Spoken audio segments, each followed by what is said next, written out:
Hello friends, this is Grief speaking. If you've been watching my videos for a while, you've likely seen me mention the manga artist JUNJI ITO. From my disturbing manga videos, horror villains iceberg, Japanese horror movies, and even way back in my body horror iceberg, this guy just keeps coming up. Many of you know JUNJI ITO or have at least heard of some of his works like Tomie or Uzumaki, but he's known for his unique ability to blend the grotesque and the supernatural with an unsettling sense of everyday reality. His stories are often driven by bizarre concepts and eerie imagery that linger in your mind long after you've finished reading. Whether it's body horror, psychological terror, or surreal cosmic nightmares, his work is defined by his imagination and detailed art style. He's just one of those creators whose art you recognize almost instantly. While I've seen a lot of videos breaking down JUNJI ITO's larger and more iconic stories like Uzumaki, I haven't seen many of his lesser known or shorter stories covered much. But come on, this is Grief. I've made a massive list of every known JUNJI Ito comic I could get my hands on, and I've been reading non-stop. While this isn't an iceberg video, I'm using a similar format. Originally I wanted to go by date, starting from Ito's earliest known work to his most recent, but I found this could be pretty confusing as he's published a lot of his work in various collections at different times. I've decided instead, at least as a start, to just go through the more recent collections that have been released since 2017. This includes Shiver, Frankenstein, Smashed, Lovesickness, Deserter, Tombs, Soichi, and Alley. That way, if you're interested and want to check out any specific story I mentioned, you'll know exactly where to find it. Of course, I will cover the bigger stories that are contained in their own volumes as well, like Uzumaki, Tomie, and Gyo, and I'll make sure to get into some of the stories that have never been published, or at least not in English. But anyway, this is the longest intro I've had in a while, and to be honest, it's making me antsy, so let's just get to the good stuff. This is every single JUNJI Ito comic explained, part 1.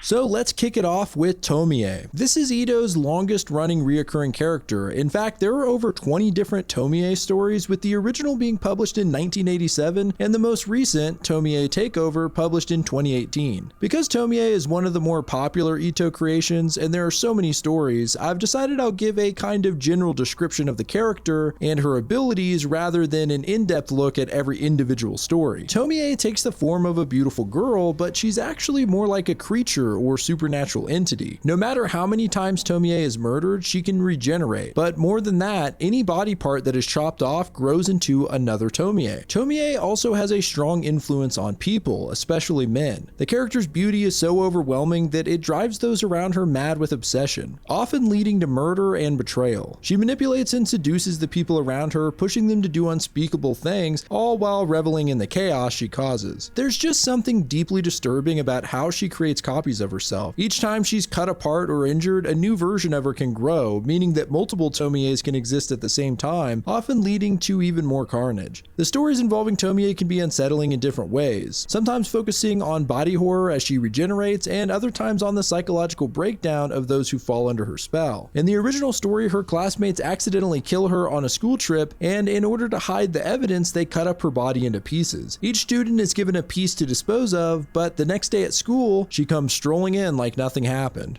Her best friend was given Tomie's heart, which she threw in a river. In the final scene of the story, the girl finds the paper the heart is wrapped in washed up on the shore and spots a new Tomie growing out of the heart. What makes her truly terrifying is the way she represents an inescapable cycle of destruction. No matter what you do, you can't get rid of Tomie. She's beautiful, manipulative, and utterly unstoppable. Okay, so let's move into our first collection of stories here called Shiver, which released in 2017. Well, why not start it off with Shiver since that's the name of the collection. Fair warning, this story is one of the most unsettling of Ito's work in the area of body horror, and if you happen to have trypophobia, the fear of clustered small holes, you might want to skip this one. A teen boy, Yuji, has a strange experience one day upon seeing his neighbor Rina. Since she was born, she has had an unknown sickness and is kept in her house, with a strange doctor visiting her every so often. One day, Yuji catches a glimpse of Rina looking out of her window and sees a horrifying sight. Rina laughs and points into her garden, but her arm is covered in small holes. The sight instantly reminds Yuji of his grandfather, who died covered in small holes, something his parents have since denied. One day, his friend Hideo stops by and finds an old diary belonging to Yuji's grandpa. They begin to read the entries and discover his grandpa's true cause of death, a strange gem found during the war. This gem is carved out of jade and looks somewhat like an insect. His grandpa acquired the jade from a war buddy who seemed to be deathly cold and died shortly after. After getting the gem, Yuji's grandpa began feeling very cold. Soon, a strange doctor showed up without warning to inject him with some medicine. Shortly after this, dozens of little holes began opening up all over his body, and even more disturbing, insects began flying into his room and burrowing into the holes. After this, the entries become unreadable. The two friends then see Rina pointing out of her window again, and Hideo, feeling a chill, heads home. A few days later, Yuji spots Rina in the garden, but without any holes in her arm. Later that night, during a massive storm, Yuji begins hearing a tapping on his window. He opens the curtains to reveal one of the most disturbing sights in this manga. His friend Hideo is covered head to toe in holes, deforming his entire body and face. Hideo explains that he had searched the garden the day they saw Rina and found the jade insect. He soon found the stone to be cursed and holes sprang up all over his body. Then he was chased by the doctor, who he claims is not human but a messenger of the curse, appearing wherever the jade does. In the end, Hideo's body was found on the riverbank, and the jade hasn't been seen since. Used record. So this story starts innocently enough with two friends, Ogawa and Nakayama, listening to a record. Nakayama asks Ogawa if she would make a copy for her, but Ogawa feels that making a copy would rob the music of its charm. Well, this pisses her friend off, who storms out. Soon after, Ogawa realizes that her record is missing and starts to chase Nakayama down. Upon reaching her, Nakayama uses a rock to bash the side of her head in, killing her. Soon after this, Nakayama runs into a crazed record store owner who begins to hunt her down and learns the history of the recording. A nightclub singer named Paula Bell was hit by a car. Even though she was horribly injured, she begged to be brought to the studio to record her voice one last time. She died lying on the floor of the studio, but a few minutes later, she suddenly began to sing. This cursed recording is now the very record that Nakayama killed her friend over. The man who tells her all of this now begins to chase her as well. Unfortunately, during the chase, Nakayama dies, and the record store owner and the strange man begin hearing the song once more, but this time it's being sung by the dead corpses of the two friends. Fashion model. Fashion model follows a scriptwriter who wakes up one morning with the premonition that something bad is about to happen. Then, while sitting in a cafe, he finds a fashion magazine and sees photos of a terrifying model. He ends up with writer's block as he can't seem to get the image of the model out of his head. Eventually, he does forget about the incident and manages to write a script. While casting for the female lead, the scary model shows up to interview. Her name is Fuchi, and the crew decides that since she's a professional model, it would be good to cast her even if she does look creepy. They travel up to the remote mountains to film and start noticing some strange things about the woman, most notably her shark-like teeth. My first thought when seeing Fuchi was that she looks very similar to the woman in the painting from It. Seriously, it's pretty close. Anyway, as you might expect, Fuchi begins killing off the crew, first by eating the other actress out of jealousy. She eventually kills everyone, and the story ends with a blood-soaked Fuchi staring down the scriptwriter saying,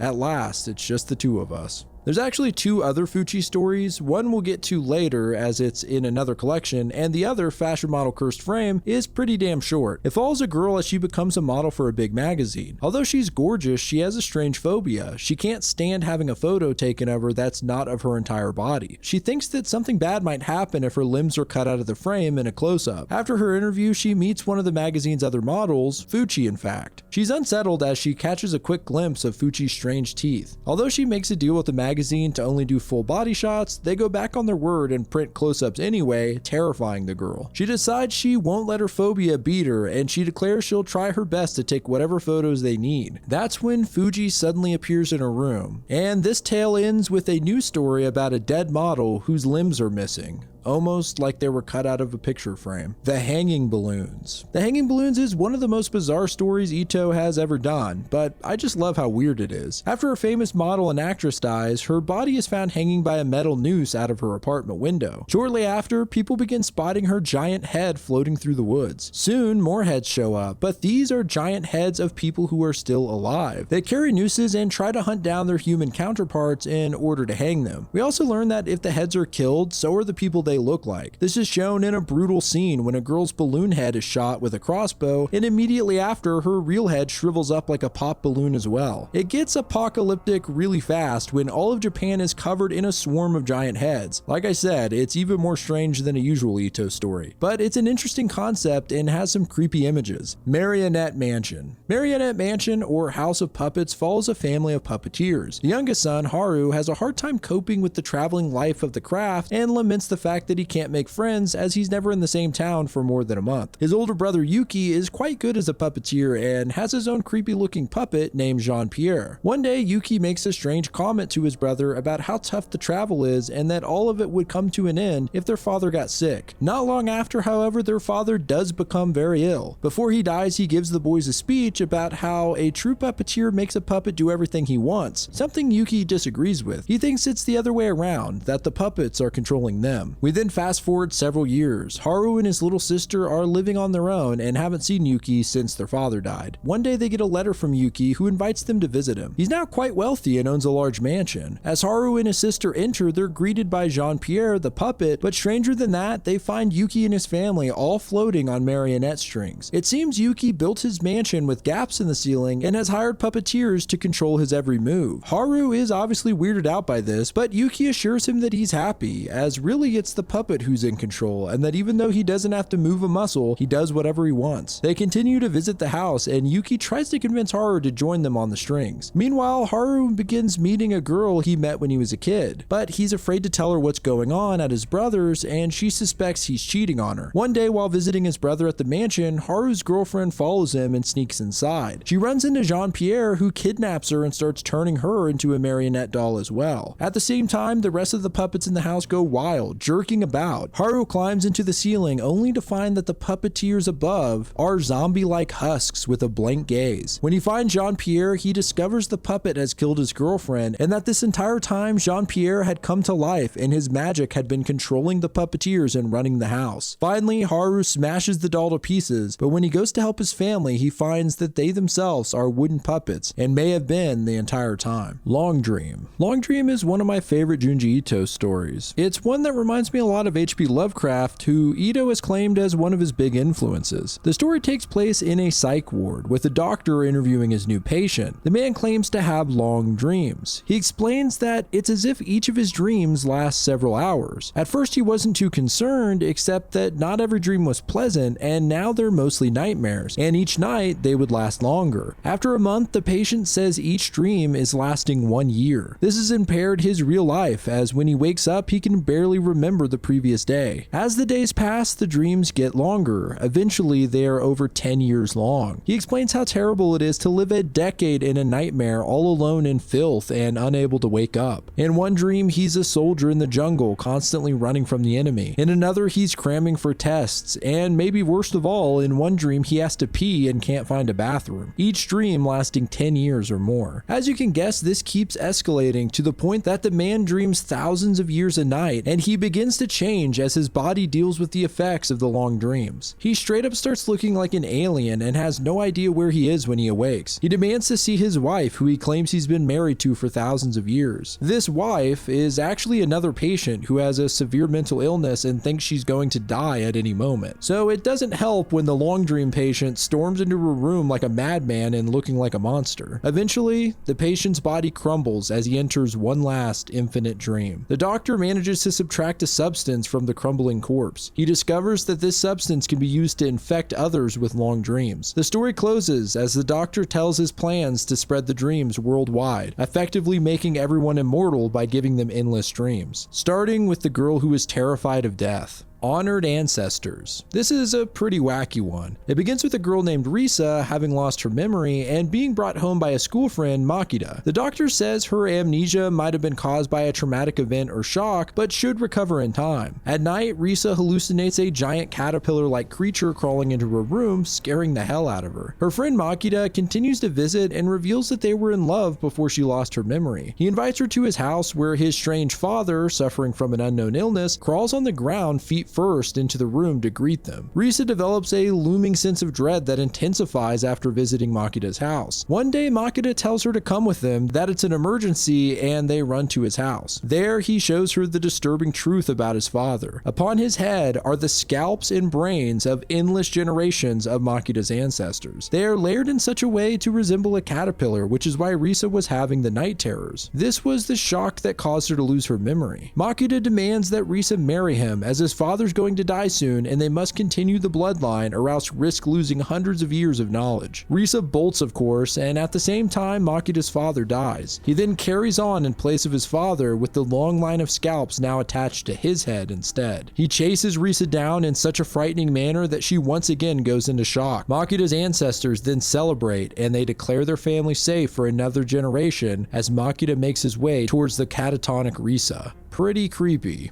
Greased. I'm really glad I found this story because although it's not as outright terrifying as some of his other works, Greased made me feel really uncomfortable the entire way through. And also it has one of the biggest gross out moments in this entire video. It follows a girl named Yui and her filthy house. Her father runs a barbecue joint on the first floor, but due to poor ventilation, the oily smoke coats the entire house, making everything sticky. The oil also covers her family members, giving them greasy skin, and has soaked all of their futons.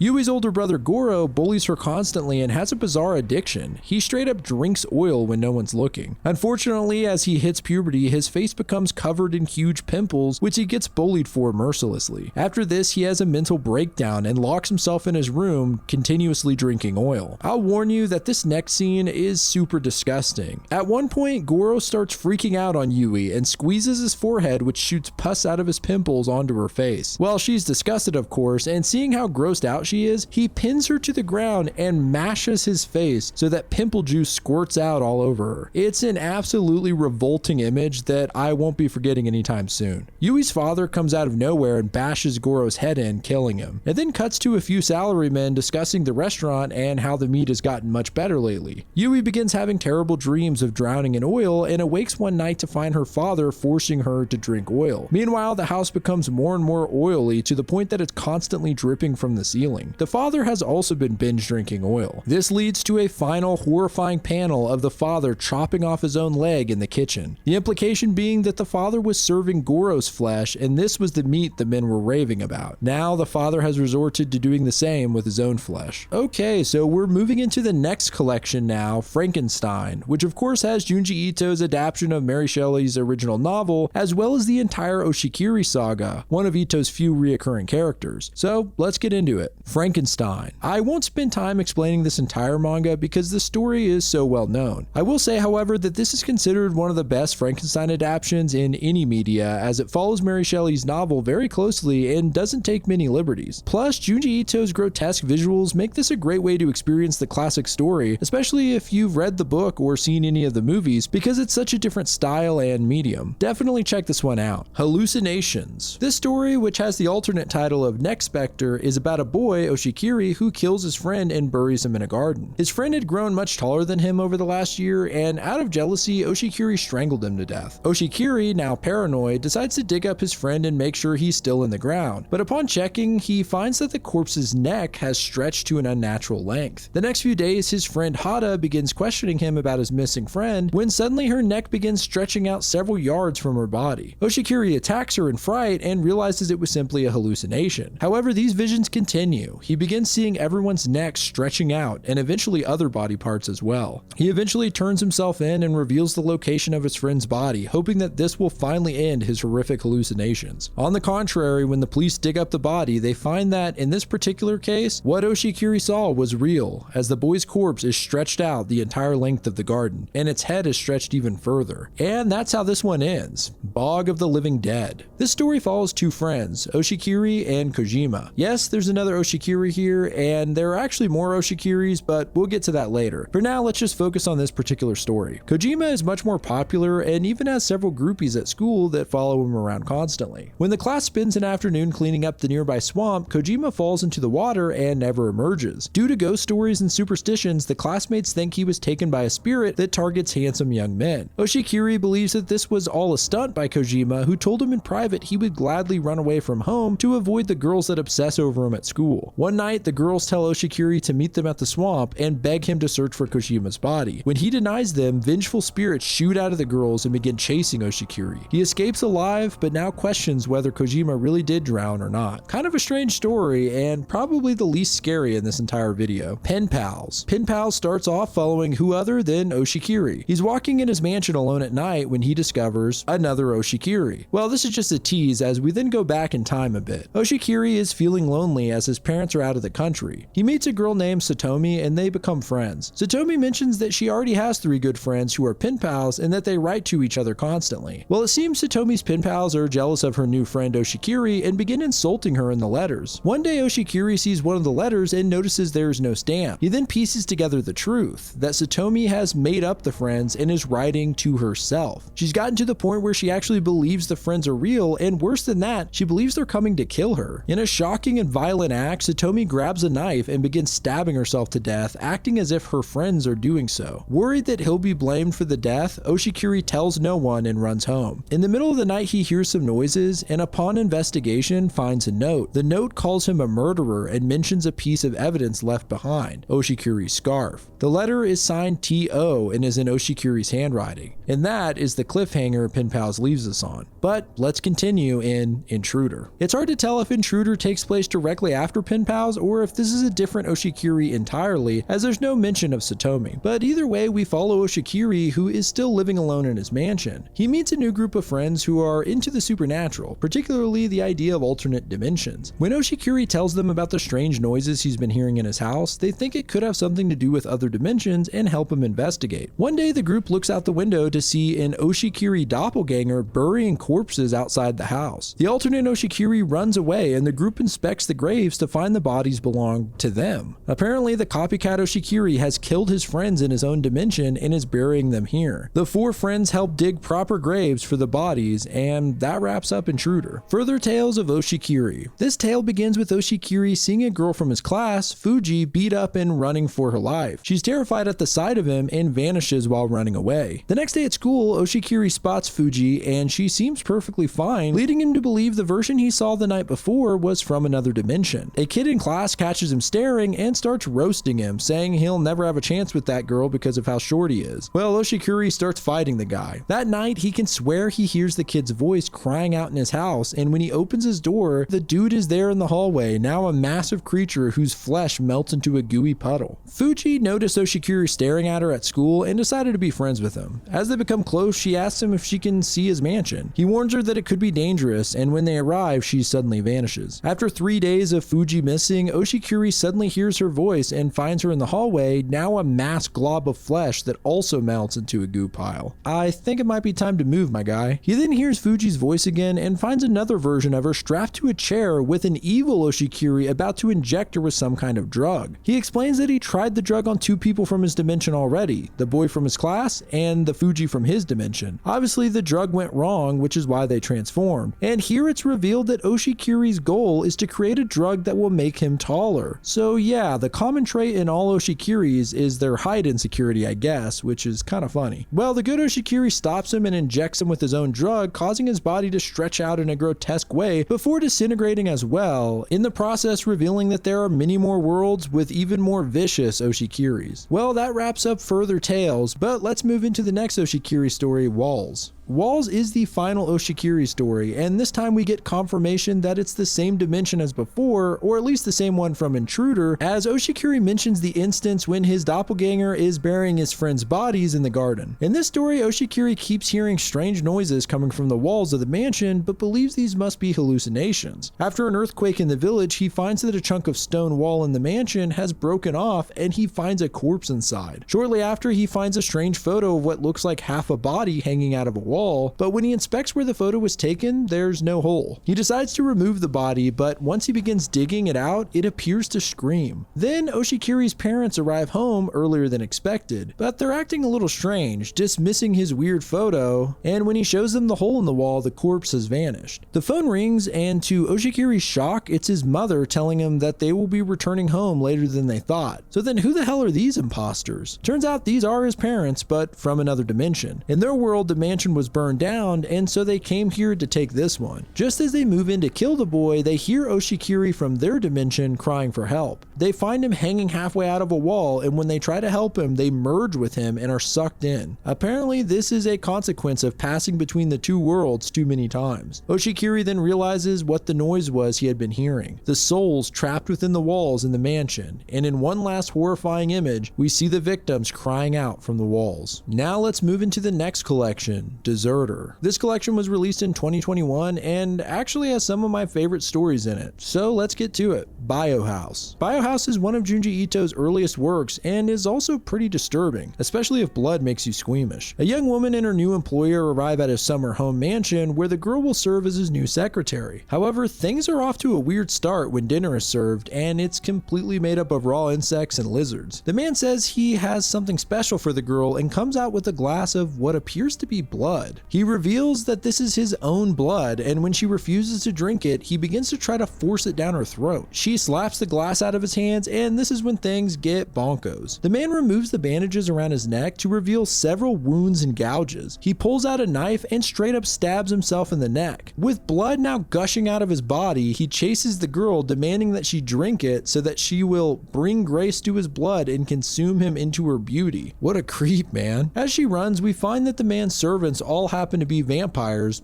I guess. So they chase the girl as well, but are distracted by the gushing blood and start licking it off the floor. Eventually, they end up in a room full of insects where the man seems to breed his food. He corners the girl and then straight up pukes blood onto her face in a terrifying image. Luckily, the girl gets the upper hand and beats him with a box. He's then eaten by his own insects in a twist of irony. As the girl leaves the mansion, she passes the vampires and tells them there's more where that came from upstairs. It's a pretty weird one, and because it's his earlier style, it looks distinctively different from some of his later work, which I found interesting. Face Thief. Face Thief follows a high school girl, Kame, who has the ability to change her face to look like anyone she's around for long enough. So she follows around pretty girls, swapping out her face whenever she finds someone more beautiful, hoping to impress her crush. One day after the students catch on to Kame's abilities, the entire school begin to wear Halloween masks and corner her. The story ends as Kame's face begins morphing into a grotesque combination of all the masks. Where the Sandman Lives. This story follows a horror author, Yuji, who is resisting going to sleep. He tells his friends Mari that he has a demonic version of himself that exists in his dreams. When he falls asleep, this counterpart attempts to escape. So kind of like Nightmare on Elm Street, the two friends try and stay awake so that the sleep demon won't emerge. Of course, they can't keep this up for long, and eventually Yuji's dream counterpart completely takes his body. One of the best visual horror elements of this is that the dream version of Yuji is basically inside out. So Yuji's limbs are pulled into his body and out of his mouth, where the demon attempts to pull his whole body inside out. It's a pretty cool body horror concept. The Devil's Logic. The Devil's Logic is a pretty dark one. It begins with a high school girl falling to her death from on top of the school. Her classmate finds her tape player and begins listening to the tape, where he finds she was approached by a woman who convinces her to die. The woman has strange and remarkable persuasive powers. As he continues to listen to the tape, he comes to the realization that this woman must be the incarnation of death, and before he knows it, he finds he's now standing at the top of the building being convinced to jump as well. The long hair in the attic. Evil hair is a classic trope in Japanese horror stories due to its relevance in culture and mythology. Junji Ito is no stranger to tapping into this for his stories, and this is a short and fun one revolving around hair. It begins with a teen girl, Chiemi, being dumped by her boyfriend. When she gets home, she burns a picture of the two of them and recalls a memory of the boyfriend telling her she should grow her hair out. At the same time, Chiemi's sister mentions hearing mice in the attic. The next day, Chiemi wakes up to find a dead mouse wrapped in her hair, which is pretty horrific in and of itself. Well, with the combination of the dead mouse and the connection to her ex-boyfriend, she decides she'll cut off her hair. The sister goes to grab a pair of scissors, and when she returns, she finds that Chiemi is dead. Her head is completely missing from her body. I didn't expect that, and only at the halfway point of the comic. Days later, the younger sister goes to the attic with her dad to see if any mice are caught in the traps. Well, they don't find mice, but instead Chiemi's head dangling by the hair, and even more disturbing, it seems her hair is alive and controlling the head. It slips out of the house and makes its way to the ex-boyfriend's apartment for revenge. Scripted love. Scripted love starts out with a man breaking up with his girlfriend. As a consolation, he gives her a tape of himself so that she can remember him by.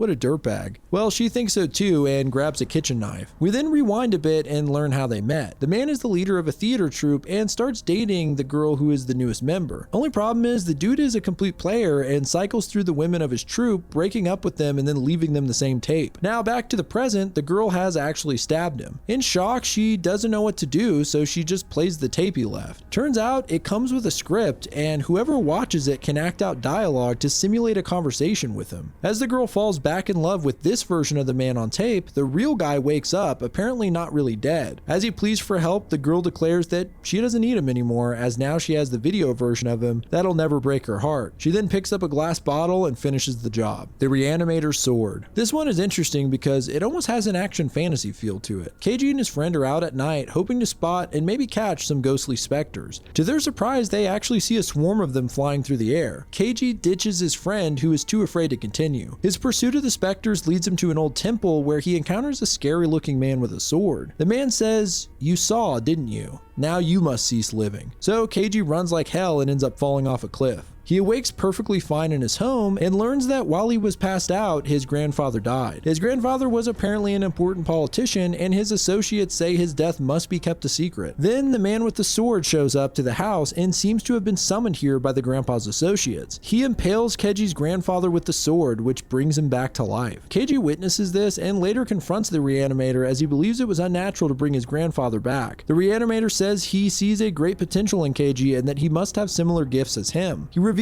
that he has brought many people back to life in Keiji's family and has been doing so for years. When Keiji shouts at him, he releases a strange energy from his mouth, and the Reanimator tells him the truth. When Keiji fell off the cliff, he actually died, and the Reanimator brought him back to life out of pity. Keiji manages to take the sword, and the Reanimator warns him that if he's struck down, all who have been reanimated will die again. Keiji calls him a liar and strikes him down, thus releasing all the energy from the reanimated dead. In a disturbing scene, we see Keiji's family members shrivel into corpses, and Keiji pledging his loyalty to the sword as its new bearer and the next Reanimator. A father's love. This story follows the Todo family. The father, a stern businessman, is very strict with his 3 children. A strange phenomenon began when they were little, where the kids would suffer terrible headaches, but never at the same time. When the eldest son, Satoru, turned 14, he suddenly became rebellious, constantly attempting to run away, and eventually he took his own life. The second son had a similar fate, but much stranger, as he rode out into the night on a unicycle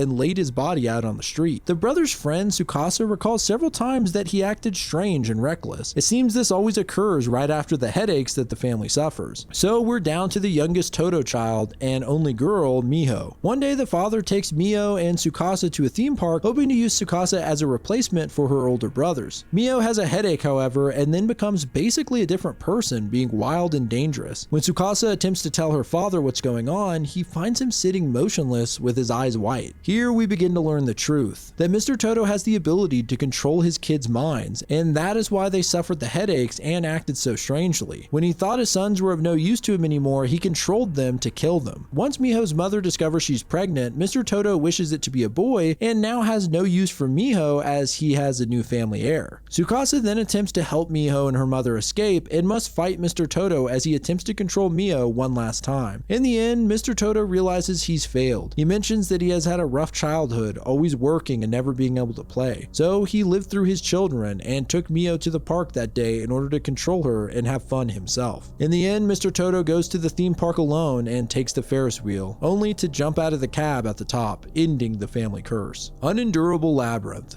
Two friends, Noriko and Sayako, decide to go hiking in the mountains. Recently, Sayako had a breakdown and hasn't been coming to school, so Noriko is using the opportunity to convince her to come back. As they travel through the mountains, however, they find themselves lost. They begin seeing shrines and Buddha statues and even see a long line of monks marching. One monk tells them that this place is kept secret from the outside world and that it's difficult to get in or out. He asks them to stay at the temple as it's getting dark and invites them to join in on meditation. While Noriko is reluctant, Sayako sees this as a chance to help cure her mental woes, and the two begin to participate at the temple. Here they meet Aya, who has recently joined the temple in search of her brother who went missing 5 years ago. Soon the three find what the training is truly for at the temple. Apparently the monks are training to become living Buddhas, as they go underground and meditate in place until they become mummified and reach nirvana. Aya leads the group as they investigate underground, hoping to find her brother. They find a maze of tunnels, the walls lined with hundreds of dead monks. As they travel through the maze, they find that the monks are becoming more more recent, and Aya finally spots her brother, now a living Buddha. She mourns her brother while the other two move on. Sayoko becomes more and more distressed. Since her breakdown, she can't stand people looking at her, and as they continue further, they get to the most recent monks who are still living but with one foot in the grave. They all turn to stare at the two, which is basically the most nightmarish thing you could imagine in Sayoko's position. And that's how it ends. Village of the Siren. Kyoichi is a young man traveling home to his small village to visit his parents. He runs into his childhood friend Shoko, who's also returning home as her father, the village chief, has gotten sick. When the two arrive, they find their village is almost empty, and a strange tower is erected in the center of town with massive sirens on top. Kyoichi finds his mother, who's acting strange, and Shoko's father warns her to leave the village immediately. He tells the tale of a sorcerer and his 3 flying demons who attacked the village 400 years ago and ate half of the people. He believes this demon has now reawakened. At night, the sirens begin to sound, making a horrible noise. These sirens seem to be brainwashing the village. Kyoichi follows the villagers to see where they are headed and finds a disturbing sight of hundreds of women all holding newborn babies and entering the tower, including Kyoichi's mother. It seems the sorcerer has given the women giant bat-like wings in order to fly around the country and steal babies from their homes. They are then sacrificed in order to bring back a mighty demon. Once summoned, this demon kills the sorcerer, and he and his hundreds of demonic servants now begin to take over the world. Bullied, or The Bully, starts off with a woman named Kuriko speaking to her fiance about her childhood. She says there's something he must know about her before they get married. When Kuriko was a girl, she used to always play at the local playground. One day, a mother dropped her young boy now off and asked Kuriko if she would watch him. So the two kids played together and now quickly became attached to Kuriko and returned to the park every day to play with her. His mother gave Kuriko a box of sweets as a thank you for being kind to the boy since he didn't have any friends. Kuriko felt obligated to play with Now, who was very attached and needy. Soon she grew resentful of the boy and began to bully him. It's really hard to read as she basically tortures this poor kid. She tells him there's bugs in his ears that'll eat his brains and makes him drink dirty water from a drain. Despite her bullying, Now continued to show up to play, hoping she would go back to the sweet girl he knew before. Well, it starts to get borderline homicidal as Kuriko tries to convince Now to jump off the highest point at the playground. His mom shows up before he jumps, and Kuriko quickly covers up the incident, acting like Now has lost his mind. Next time she sees him, she threatens him, telling him he better not tell his mom about any of this. Even though Now says he won't tell, Kuriko decides to test him. She then throws the ball in front of a vicious dog and demands that he get the ball back, saying if he's telling the truth, the dog won't hurt him. We don't see exactly what happened, but it appears that Now was attacked by the dog, and Kuriko concludes her story by saying that Now then moved away. However, she tells her fiance that she recently ran into him as an adult. At this point, you might expect Now to be disfigured from the dog attack, but no, he's actually quite handsome, and more than that, he seems to forgive Kuriko for all the horror she inflicted on him. Kuriko then informs her fiance that the wedding is off and that she's actually in love with Now. This isn't the end of the story, however. After the two are married and have a child together, Now suddenly leaves one day, never to return. Kuriko is left to raise her son alone. In a moment of resentment toward her needy son, who's the spitting image of young Now, she suddenly realizes that this was all part of a plan. Now married her and even had a child with her, all just to abandon her in the act of revenge. At this moment, Kuriko snaps.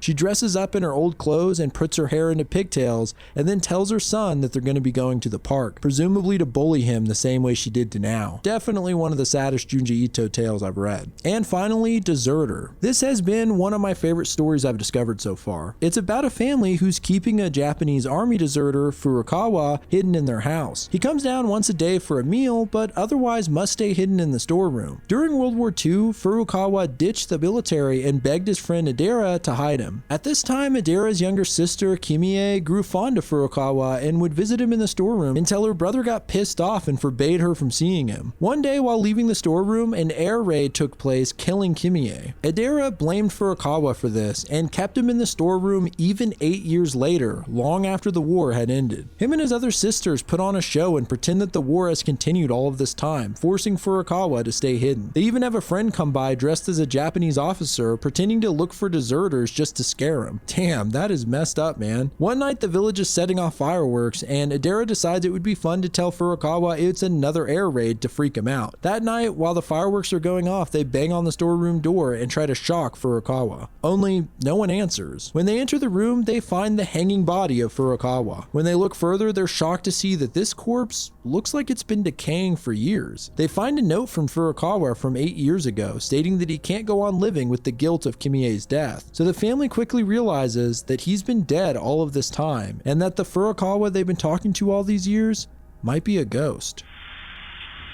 Well, that's all I could fit in for today, but don't worry, I'll be back next week with part 2, where we'll cover Gyo, Smashed, Lovesickness, and the Soichi Saga, so stay tuned for that. Big thanks to my patrons, you guys are awesome. Thank you so much for the support. If you want your name displayed here like these fine people, consider checking out the Patreon, where I'll be posting bonus content as well. Once I'm done with this series of videos, I'll probably do a Junji Ito tier list thing, or something like that, so if you want to support the channel, consider checking it out. But that's all I got for you. See you next week.